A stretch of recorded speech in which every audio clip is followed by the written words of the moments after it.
Hola a todos, bienvenidos al TBR de junio de 2025. 4 libritos que tenemos por aquí para echarles un vistazo este mes y este TBR para YouTube, que a mí me mola mucho porque es el TBR en el que puedo explayarme tranquilamente sin ningún tipo de temor a tener ahí un margen de tiempo en el cual se me escape y demás y que tenga que volver a regrabar y tal por el estilo. Aquí directamente puedo hablar tranquilamente de los libros con toda la calma del mundo y tratar de mostraros pues esa pasión hacia la literatura que a mí pues me encanta, me parece una maravilla y me parece, como digo siempre, que te da esa oportunidad de vivir 1000 historias sin necesidad de tener que estar tú en ellas, ¿no? Lo cual es bastante ventajoso. Vamos allá con el primero de los libros, nada menos que El Dios de la Muerte de los Reinos Olvidados, de Douglas Niles. Siempre me pregunto si este Douglas Niles es el Niles de la niñera o tiene algo que ver con él, ¿vale? De la serie esta de televisión, ¿no? Que era muy graciosa y bueno, digo, tendrá algo que ver, si habrá vuelto así medio tenebroso para poder subsistir más allá de ser el criado de la familia. En fin, más allá de ese tipo de divagaciones que probablemente pocos pilláis la referencia, El Dios de la Muerte es la segunda parte de la trilogía de Munses, o Munchais, o como queráis decirlo, ¿vale? Aquí llegó hace mucho tiempo a España, por eso cuando llegó a España todavía no había llegado el inglés, ¿vale? Llegó antes la trilogía de los Reinos Olvidados que el inglés, entonces pues se pronuncia como nos sale de las narices y lo interpretamos como queremos, como ese maravilloso arco en X, ¿no? Que había por ahí en ciertas sagas de fantasía. Y básicamente pues esta es la segunda parte. Tengo que decir que la primera parte no es tan oscura como yo recordaba. Y es una pena, ¿vale? Porque la verdad es que no sé si es que llegué a leer esta segunda parte en algún momento o parte de ella, pero la verdad es que lo recordaba como una trilogía bastante más oscura. Bueno, es curioso, la verdad es que son esas cosas que uno se lleva un poquito una sorpresa, pero no pasa nada. Realmente es una buena fantasía. Me gusta en el sentido de que no todos los personajes salen bien parados, vamos a decir, de esta aventura. Para el que no se acuerde bien y diga, pues yo pienso que todos iban más o menos bien, acordaos de cierto animal que andaba por ahí haciendo cosas y que quizás no acabó tan bien como debería, a pesar de que, bueno, ya veis que la sensibilidad hacia los animales aquí está un poquito de aquella manera, es un libro antiguo en ese sentido, pero me pareció un libro bastante curioso porque nos encontramos con una fantasía típica, con su magia un poco como un recurso menor, pero vemos cómo los dioses luchan entre ellos de una manera muy humana. Es decir, para los dioses del caos, conseguir que una zona sagrada se corrompa es bueno para ellos. Vamos a decirlo así de una manera un poco bruta quizás, que algunos puedan no entender, pero como digo, pues es algo interesante para ellos y lo hacen literalmente. Y esto me gusta mucho porque le da cierta literalidad a la parte mágica.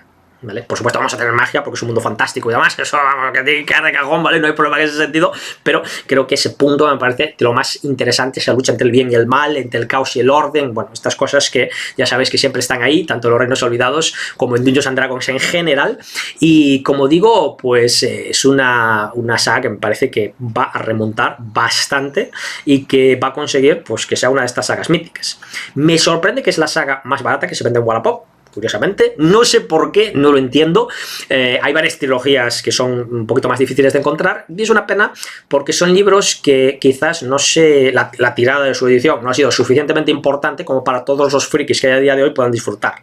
Entonces a veces cuando lo reseño me da un poco de pena decir, jolín, quizás lo estoy reseñando y para algunas personas puede ser complicado encontrarlo. Por supuesto que tiene toda la saga de los Reinos Olvidados, ¿vale? Y es maravilloso, pero bueno, como digo, con estos libros de segunda mano pasa un poquito eso.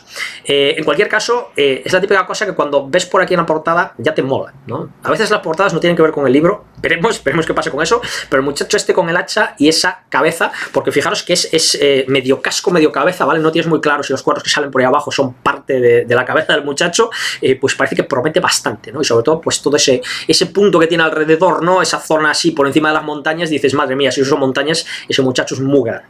Así que bueno, vamos a ver qué tal, vamos a ver cómo funciona el libro y vamos a disfrutar de esta fantasía antigua, pero no por ello menos interesante. Y con fantasía seguimos, como no, Marinero de los mares del destino de Michael Moorcock. El tercer libro de la saga del Ric de Melniboné, después del Ric de Melniboné y de la Fortaleza de la Perla. Y bueno, un tercer libro que bueno, ha levantado cierta polémica esta saga, porque cuando hice la reseña del primer libro, puso mucha gente que no estuvo de acuerdo. ¿vale? Yo personalmente creo que son recuerdos de... Siempre recordamos las cosas mejores de lo que son y eso genera un sesgo que es un poquito curioso. En cualquier caso, bueno, ha habido gente que lo ha defendido de una manera coherente, de una manera sensata, pues poniendo argumentos más o menos razonables, ¿vale? Y muchos que tiran mierda por tirar mierda y demás. Creo que es la primera vez que en el canal de literatura tengo que bloquear a gente, pero es que algunos, su opinión, cuidado, a veces parece que no te gusten los mismos libros que a ellos, te hacen ser mala persona o algo así, ¿no? Y eso ya dices, mira, cuidado, vamos a ver, si respetemos, señores, respetemos que los libros me parece que hay que disfrutarlos dentro de lo posible y si no estás de acuerdo con alguna reseña se puede hablar perfectamente, creo que no hay problema en ese sentido, pero por favor, no andemos a tirar mierda, que eso no... En el mundo de la literatura creo que eso sobra. Vamos allá con este tercer libro. Aquí parece que ya empieza el multiverso de verdad, ¿vale? Hasta ahora hemos tenido referencias del multiverso, lo cual es bastante curioso, ¿no? Parece como una especie de preview. Te voy a soltar cosas sobre el multiverso, existe el multiverso, este es un personaje del multiverso, pero no te lo voy a mostrar. Aquí parece que ya nos vamos a encontrar con el multiverso. Parece que el bueno del Rick pues ya va a empezar a pagar por esos muchos universos. Vamos a ver de qué manera y en qué forma. Me ha llamado la atención el tema de Marinero de los Mares del Destino, porque si os recordáis el primer libro, el Rick lo que quiere es viajar por los reinos jóvenes. Entonces, los reinos jóvenes son tierra. No sé muy bien qué va a hacer por los mares por ahí. Espero que vaya encontrándose y parando en diversos sitios. Pero bueno, veremos en qué circunstancias. Y como digo, pues me parece uno de estos libros que puede ser muy bueno. Puede ser el que marque ese punto de inflexión de la saga hacia arriba, pero también puede ser un libro anodino como otro cualquiera. Bueno, no sé, yo la verdad es que es lo que digo, los dos primeros libros me han parecido entretenidos, me han parecido curiosos. Tengo la sensación de que los autores más modernos obviamente se han inspirado en Moorcock, que eso parece más que evidente, al igual que se han inspirado en Tolkien o se han inspirado en otros autores de fantasía, pero me da la sensación de que han hecho mejor o más actualizados o que se ven mejor en la actualidad diversas cosas que escribe Moorcock en la época. Por supuesto, Moorcock fue el precursor, eso no se lo quita a nadie, pero desde luego, como digo, me parece sorprendente como algunas cosas las lees y te parecen como un poco antiguas, ¿no? Te da una sensación un poco fea, un poco extraña. También decir que obviamente yo voy a reseñar los libros de manera independiente, luego podré hablar de la saga en general, eso está claro, pero se pueden reseñar los libros independientes como el propio Moorcock ha querido que sea, ¿vale? Porque si el propio autor los parte de esta manera, entiendo que es para que podamos hablar de ellos de una manera independiente y por eso le da un principio y le da un final. A partir de ahí, pues creo que es cuestión de opinar, y al igual que también en las trilogías de Abercrombie me he encontrado un libro que he dicho, este libro me parece muy parado, pues me parece lógico decirlo claramente. Precisamente el objetivo de eso no es tirarle mierda a Moorcock, ni mucho menos, sino es para que la persona que se lea estos dos primeros libros, o se lea el primer libro, y tenga una opinión parecida a la mía, sea consciente de que luego la cosa mejora o no, o empeora, yo no lo sé, pero creo que es importante, ¿vale? Porque si no, igual se leen el primer libro y no se leen más, ¿vale? Por eso es importante también expresar tus sensaciones. Pasa exactamente igual con Abercrombie. Si leéis el primer libro de la trilogía de la locura y leéis el Problema de la Paz y no os gusta... No, el Problema de la Paz es el segundo. El primero no es el Problema de la Paz. No recuerdo ahora cuál era, pero da igual. Que no te venga el título a la cabeza, no pasa nada. Si ese primero te parece parado, como me pareció a mí, tal vez no te leas más. Y sin embargo, es una de las mejores trilogías que me leí nunca. Con lo cual, pues creo que vale la pena decirlo, expresarlo, ponerlo encima de la mesa y que la persona que lea ese primer libro y le parezca un poco parado, como me pareció a mí, diga, voy a seguir leyendo, porque si a este booktuber, bookstagrammer, booktalker le parece un libro parado y luego me dice que es la mejor trilogía que ha leído nunca, o de las mejores, pues creo que vale la pena seguir. Ese es el objetivo al hacer las reseñas y ese es el objetivo al transmitir pues todo lo que vas notando, sintiendo, percibiendo cuando lees un libro. Vamos allá con el tercero. Este sí es un primer libro y además es el primer libro que escribe Daniel Fernández Besteiro, bookstagrammer, booktalker. Os dejaré por abajo el enlace a sus redes, tanto Instagram como a Booktube. Os dejaré también el enlace a Recre de Guía, que es un canal en que colabora y que, bueno, pues creo que es bastante interesante. En Recre de Guía os vais a encontrar de todo sobre Rothfuss, sobre fantasía. En el canal de La Forja de las Letras pues os vais a encontrar recursos para autores, sobre todo de autores de brújula, que creo que es bastante interesante. Y bueno, pues este es su primer libro. Un primer libro de terror fantástico, Viaje al infierno, primera parada Boston, en el cual nos vamos a encontrar una casa encantada, pero una casa encantada al uso, ¿no? Sino una casa encantada bastante terrorífica, diría yo. Parece que en el momento en el que hacen la presentación, ¿no?, de esta casa reformada, que va a ser convertirse en un hotel, nos vamos a encontrar con cositas bastante turbias por ahí, y vamos a tener tres personajes bastante curiosos. Por una parte, el propio dueño, la propia persona que pone la pasta para esa reforma, lo cual siempre mola tener a esa persona que realmente se está jugando los cuartos. Me imagino siempre, cuando hablamos de hoteles, a la caldera del Resplandor, y pensando que está ahí el muchacho diciendo, bueno, a ver qué hacemos, porque como la caldera haga puff, se va a tomar por saco toda la casa y toda la inversión. Siempre vengo con esa asociación, es bastante curiosa. Eso por una parte. Por otra parte, tenemos al artista, ese artista que ameniza las veladas, es bastante interesante.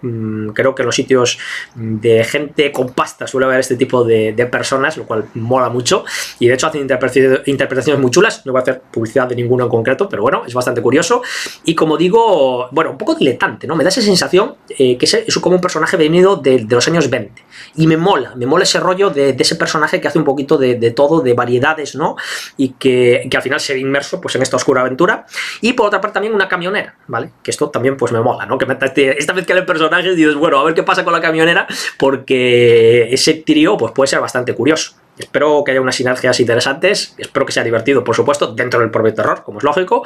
Y bueno, pues vamos a ver qué pasa con este hotel, ¿no? Esta primera parada Boston, que la verdad es que te da esa impresión de que cuando empiezas a leerlo dices, espero que haya también una segunda parada en este viaje al infierno, y espero que sea tan divertida como puede ser este libro. Y vamos con el último de estos libros. Ya sabes que al estar escribiendo, tiempo para leer se reduce, por desgracia, y es El fabuloso barco fluvial de Philip Joseph Farmer. Este libro es interesante porque es el segundo libro de la saga del Mundo del Río, y es interesante porque la saga del Mundo del Río consta de varios libros, pero el primero no es El Mundo del Río, como uno podría pensar. Este libro, que se titula El Mundo del Río, es una recopilación de relatos sobre el mundo del río, que es muy interesante, muy curiosa y que recomiendo leer, pero que está como apartada de la saga. No tiene que ver con este hilo principal en el cual nos encontramos a diversos personajes revividos que quieren descubrir qué puñetas es el mundo del río. ¿Y qué es? Bueno, yo no lo sé en detenimiento. Lo que sí sé, ¿vale? O en concreto, lo que sí sé es que en el mundo del río hay un río que recorre todo el planeta, un río del que no se puede escapar porque hay montañas a los lados, de manera que básicamente la gente tiene que vivir en el río, y donde ha resucitado un montón de gente de la Tierra. Tanto de los años 50 como del futuro, o de su futuro, del libro, como del pasado, ¿vale? Encontramos tanto a neandertales, aunque no le llaman neandertales en sí mismo, como gente del siglo XV, del siglo X, vikingos, alemanes de la Primera Guerra Mundial y demás, y de la Segunda Guerra Mundial también. O sea, de todo. Es una cosa bastante curiosa, y hasta parece un extraterrestre del futuro. O sea, es una cosa increíble, ¿no? En ese sentido me parece que es un recurso imaginario brutalísimo. Creo que cualquiera que lo vea dice, esto es una pasada, ¿vale? No sé hasta qué punto a día de hoy se permitiría, ¿no? Con las leyes estas de protección de datos y demás, pero bueno, en cualquier caso, como digo, es un libro de lo más interesante en ese sentido. Y en el primero de los libros tenemos a un personaje principal, que es Richard Barton, que es un explorador, y como explorador que es, quiere explorar el mundo del río. Quiere explorarlo y quiere descubrir cuál es el secreto que hay detrás del propio mundo del río, porque Richard Barton despertó antes de que despertaran el resto de gente, y despertó en un sitio, en una zona totalmente oscura, en una especie de rejilla donde había un montón de humanos, como si fueran frutas, o como si estuvieran en Matrix, que de aquella no se había escrito Matrix, vaya. Lo que pasa es que todos ahí como en el aire, en éxtasis, parados, sin estar despiertos, ni nada por el estilo, y de hecho hasta intenta medio escapar, aunque no entiende lo que está haciendo realmente, intenta moverse, intenta apartarse, y medio escapa, entre comillas, hasta que unos seres pues van y lo devuelven al redil y le vuelven a dormir. Esto evidentemente es muy perturbador, pero hace que dentro del propio mundo del río, de todos los personajes que hay en el mundo del río, que bueno, pues han revivido, algunos cuando murieron tenían muchos años y reviven siendo jóvenes, o sea que van a disfrutar, como es lógico y normal, descubren una serie de cosas sobre el mundo del río bastante curiosas dentro de lo que cabe, y muchos se dedican pues a disfrutar, ¿vale? Sin más. Y el propio Richard Barton dice, yo quiero saber qué hay aquí, por qué el mundo del río funciona como funciona, quiénes son estos seres que nos han revivido, a los que llaman éticos, aunque igual no es muy ético lo que han hecho, nunca se sabe. Y bueno, pues tiene ese afán para descubrir ¿Qué es lo que pasa? Y aquí tenemos en el fabuloso barco fluvial a un personaje que es Samuel Clemens. Que si os digo Samuel Clemens probablemente me digáis, ¿quién es ese tipo? No hace falta que lo busquéis en la Wikipedia, es Mark Twain, ¿vale? El escritor que escribió, pues por ejemplo, Huckleberry Finn. Muy conocido en Estados Unidos y muy, vamos a decir, apreciado en Estados Unidos. Su literatura la ponen dentro del top mundial, lo cual está muy bien para ellos, ¿vale? Y básicamente, pues sabéis que es un autor cuyo el eje principal de sus libros es el Mississippi, un río precisamente. Y en el Mississippi pues van de arriba para abajo en barcos de paz, como este fabuloso barco fluvial que aparece en la portada, que por una vez da la sensación de que el que hacía la portada pues sabía de qué iba el libro, le dijeron de qué iba el libro y le explicaron cuál era el objetivo del libro. Y el objetivo del libro que tiene Samuel Clemens es construir un barco, un fabuloso barco fluvial, para remontar el río hasta sus fuentes. Y esto le viene bien a Richard Burton, claro, porque dice, yo quiero llegar a las fuentes del mundo del río, tú quieres construir un barco para llegar a las fuentes del mundo del río, vamos a juntarnos y a ver qué sale de ahí. Por supuesto, hay una cosa muy curiosa en el mundo del río y es que no hay metal. Y entonces construir un barco sin metal es complicado. Ese va a ser el primer objetivo, descubrir ese metal. Nos encontramos con un vikingo con un hacha, enorme hacha de metal, de manera que ya hay pistas de que algo puede haber por ahí, aunque no se sabe muy bien cómo ni por qué. Y vamos a ver cómo van a buscar todos sus recursos para construir un barco, un fabuloso barco, para llegar a las fuentes del río. Maravilloso, me parece que es una obvia continuación de la primera parte de A vuestros cuerpos dispersos, que no lo dije, la primera parte se titula A vuestros cuerpos dispersos, haciendo un poco alusión, ¿no?, a ese despertar temprano, ya como ve todos los cuerpos por ahí dispersos. Y pues lo dicho, ¿no?, me parece una obvia continuación. Me gusta que hagan el cambio de personaje principal, ¿vale?, porque al fin y al cabo el protagonista es el mundo del río, no es ni Richard Burton, ni Samuel Clemens, ni nada por el estilo. Y vamos a descubrir por ahí pues muchísimos personajes, muchísimas sinergias, montones de locurones. Una cosa que me encanta es que, aunque Samuel Clemens sea un personaje principal, vamos a ver cómo también tiene sus sesgos, sus cosas buenas, sus cosas malas, los sesgos por año de vida, ¿no? Es decir, en la época en la que vivió, pues tiene esos sesgos, al igual que los vikingos quieren atacar y llegar al Valhalla, o ese supuesto Valhalla, que no saben si están en él o no, pues el resto tienen todos sus objetivos, pero vamos a ver cómo también tienen sus cosas malas, ¿no? Y eso me mola porque hace a los personajes polifacéticos, hace unos personajes de mil caras, y eso siempre me parece de lo más interesante. Y bueno, pues vamos a ver qué van descubriendo por el camino, que cada vez vamos sacando más pistitas de los éticos, a ver quiénes son esos muchachos, a ver cómo han construido ese mundo y a ver qué narices es lo que quieren.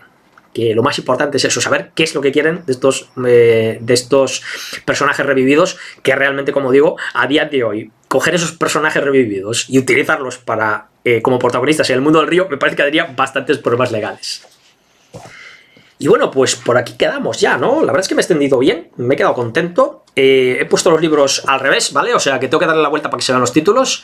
Y creo que es una buena selección, ¿vale? La verdad es que me ha sorprendido porque, aparte de Viaje al infierno, primera parada Boston, los otros libros son segundas partes y tercera parte, vaya. Últimamente estoy leyendo bastantes sagas y eso está muy bien. También, como por ejemplo los libros de Verne, que me los he tomado como una saga global, ¿no? Y es bastante interesante porque ves la propia evolución del autor. Y me hace mucha gracia cómo depende de cómo las personas recuerden las sagas, ¿no? Y recordar que tenemos ese sesgo, ¿no?, de recordar siempre el pasado como si fuera mejor. Tendemos a olvidar las cosas malas. Y a lo mejor un libro que hemos leído cuando teníamos 15 años es lógico y normal pensar que es un grandísimo libro porque probablemente no recordemos sus cosas malas. Pero cuando lo volvemos a leer desde un punto de vista crítico, tenemos que extraer y decir, bueno, pues quizás tiene alguna cosilla que no es de lo más interesante. Con Borkov me hace mucha gracia, ¿no? Es un grandísimo autor. Creo que todos los que leímos fantasía, con Borkov nos llevamos una enorme sorpresa, en el sentido de que es un autor que tiene otro tipo de fantasía, pero me hace gracia porque realmente Borkov criticaba a Tolkien, pero también era consciente de que utilizaba el conocimiento que le daban las obras de Tolkien para él mejorar y escribir a su manera. Creo que eso es importante porque parece como si lo despreciara, o algunos creen que lo despreciaba, y esto no es así. Dentro de la crítica literaria y dentro de la crítica a sus mundos perfectos o cuasi perfectos, pues también entendía que si no se hubiera subido los hombros de Tolkien no habría llegado hasta donde ha llegado. Y eso me parece importantísimo. siempre pues llegar a ver por encima de la valla subido en hombros de gigantes. De eso se trata, chicos, de eso se trata. Y bueno, pues nada más, 4 libritos. Ya he hecho el TBR en Instagram hace ya la semana pasada, pero bueno, me ha costado un poquito grabar estos vídeos para subir. Y bueno, pues lo dicho, expandiéndome bien, explicando creo que todo bastante bien. No sé si hay por ahí algún pitido de fondo, alguna tontería de estas que a veces pasan, pero bueno, en cualquier caso, espero que disfrutéis de este TBR. Espero que os parezcan libros interesantes y bueno, a descubrirlos, a subir las reseñas y como digo, pues para que lo disfrutéis todos vosotros y podáis escoger el libro que más os guste para leer. Sin más que añadir, chicos, nos vemos, como digo siempre, en el próximo libro. ¡Chao, chao!